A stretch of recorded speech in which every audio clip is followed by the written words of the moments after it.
I remember at the time, I think it was about like 2.5 years in, everyone went to Brian's house for a barbecue, and his house was a little off. He had a room that was just dedicated to like vintage toys and comic books, and he'd converted his garage into like a Planet of the Apes shrine. I noticed a painting in the room that stuck out to me because it had nothing to do with Planet of the Apes. It was of a birthday clown holding balloons. And Brian got very excited when I asked him about it. He flipped the thing around, and on the back it said, "To Brian, I hope you enjoy the painting. Best wishes, your friend, John Wayne Gacy." It was a self-portrait of serial killer, John Wayne Gacy. At this point, I'm like 14. I didn't know like the details, but I knew like this guy's a serial killer who like killed a lot of young men and boys. My instinct was like, everyone has to see this. And so like all the parents and the kids come into the room, and then Brian presents the painting again. And Brian actually developed a pen pal relationship with John. He kept like this pile of letters and photos from John Wayne Gacy in his nightstand next to his bed. And he like pulls them out and starts showing them to me. Your instinct is to give someone the benefit of the doubt. If you've known them for that long, even in the face of like this really bad sign. It was one of those like classic failures of group psychology.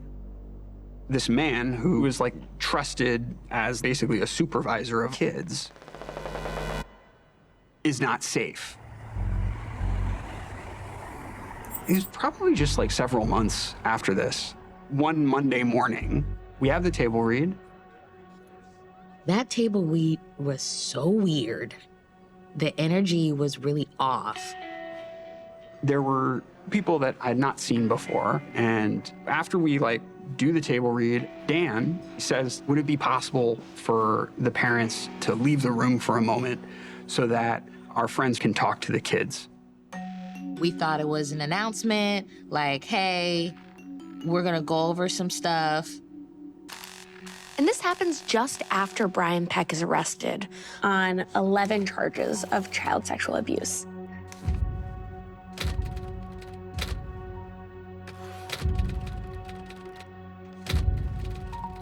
And these charges are related to a child actor.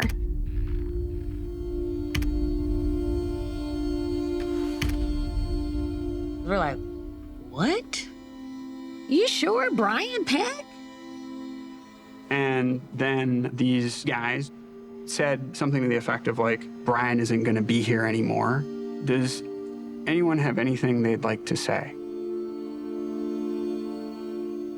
That was one of the most awkward silences of my life.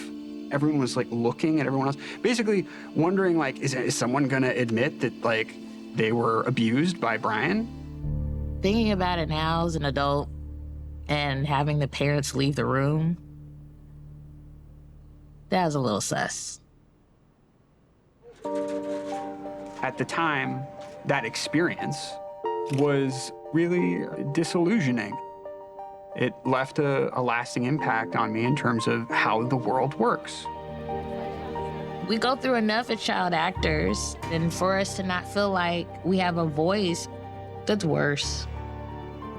Because you don't know who you're supposed to trust.